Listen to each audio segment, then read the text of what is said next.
the controllers had moved too quickly and revealed their hand. Populations around the globe were seeing through the establishment's facade, past the puppet governments, and to the global architects that were pulling their strings. Where are the American people? Why have they lost their dignity? What is stopping them from speaking out? Why have they become little mice that follow Pied Pipers? How can they look up to these pathetic politicians? Go sit down. I have a question for this young man. He has the right to be represented. I'm his father, and I want to talk to you face to face. Why not a lobbyist with all kind of money to stuff in your pocket so that you can cheat the citizens of this country? So I'll leave, and you can do whatever the hell you please to do. One day God's going to stand before you, and He's going to judge you and the rest of your damn cronies up on the hill. And then you'll get your just desserts. As the public begins to awaken to the fact that Barack Obama has cold-bloodedly betrayed the pledges he made to the American people, the establishment media and Democratic leaders have invoked the tactic of divide and conquer. I think they're astroturf. You be the judge of carrying swastikas and symbols like that to a town meeting on health care. An overwhelming portion of the intensely demonstrated animosity toward President Barack Obama is based on the fact that he is a black man. Desperate to ram their agenda through, they have played the race and class cards. You start to wonder whether, in fact, the word socialist is becoming a code word, whether or not socialist is becoming the new N-word. When I heard people going after the First Lady and the number of staff people they have, it sounds racist to me. It is essential that the establishment play the population off against each other, along the lines of Republican, Democrat, liberal, conservative, black and white. As long as the people are fighting with each other, they can never get together and remove the corporate dictatorship that has criminally seized power through the national security state. Just as George W. Bush betrayed his foolish followers, so must Obama, because his only allegiance is to his offshore masters. President Obama today nominated Ben Bernanke for a second four-year term as Federal Reserve Chairman. The president called his actions on the global financial crisis bold and out of the box. As an expert on the causes of the Great Depression, I'm sure Ben never imagined that he would be part of a team responsible for preventing another. But because of his background, his temperament, his courage, and his creativity, that's exactly what he has helped to achieve. And that is why I am reappointing him to another term as chairman of the Federal Reserve. So Obama has made it quite clear by his actions, never mind his words, his actions, as to who owns him, who he works for, and who he serves. And it's not the American people. It is so obvious to anyone paying attention that the President of the United States is not the real person in control. Whether it is Gerald Ford or Jimmy Carter or Ronald Reagan or Clinton or Bush, Obama is no different. And to think that he is an independent figure is just crazy. And as Franklin Delano Roosevelt said, presidents are selected. They are not elected. Obama pledged that he would end NAFTA and GATT, and has since fought to expand both of them. Obama promised that he would have the most transparent administration ever, and he is already more secretive than Bush and Cheney ever were, even making it a secret who visits the White House. I can make a firm pledge. If your family earns less than $250,000 a year, if you make less than $250,000 a year, if you are a family making less than $250,000 a year, you will not see your taxes increased a single dime. You will not see your taxes go up. You will not see your taxes increase one single dime. Not your capital gains tax, not your payroll tax, not your income tax, no tax.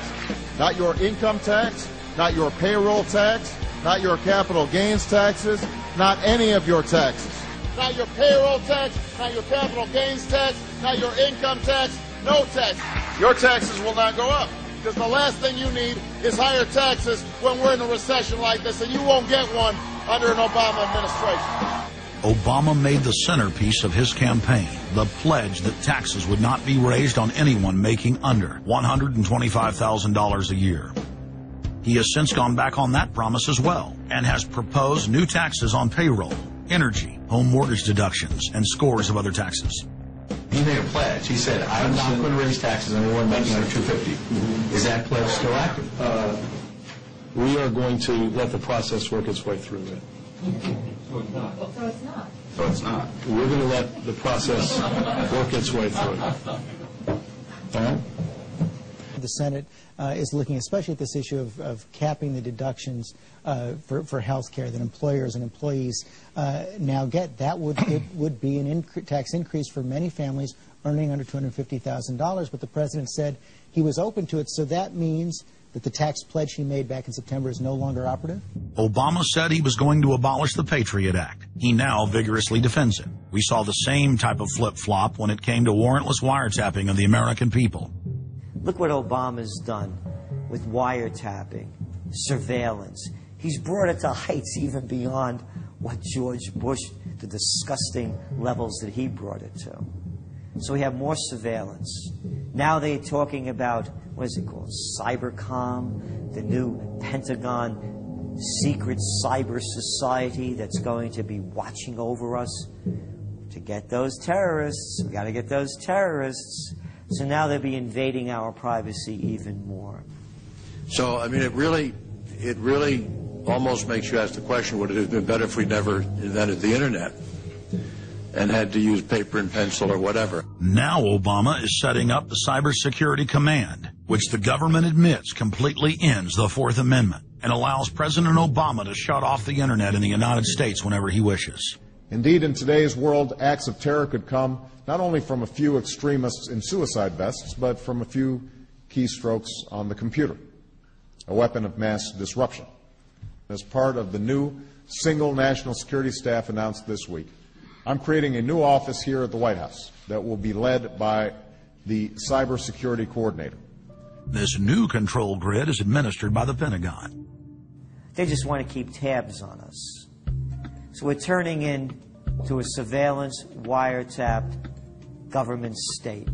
The government is taking more and more control over our lives. I can stand here today as President of the United States and say without exception or equivocation that we do not torture.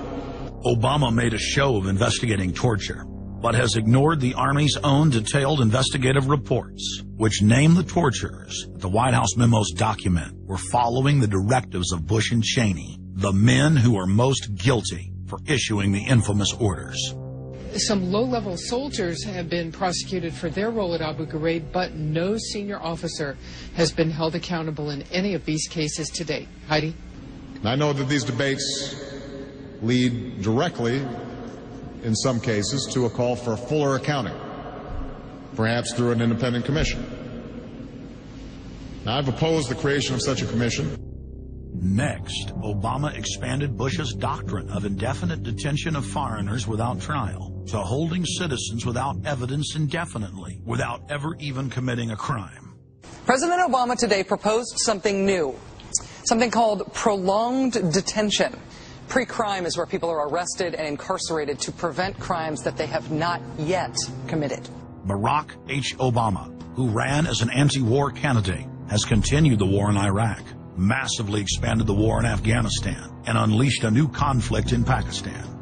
Now Obama is promoting the biggest defense budget in history, dwarfing George Bush's war machine. What George Bush has been trying to do as part of his effort to accumulate more power in the presidency is he's been saying, well, I can basically change what Congress passed by attaching a letter saying, I don't agree with this part or I don't agree with that part. I'm going to choose to interpret it this way or that way. That's not part of his power. But this is part of the whole theory of George Bush, that he can make laws as he's going along. I disagree with that. I taught the Constitution for 10 years. I believe in the Constitution, and I will obey the Constitution of the United States.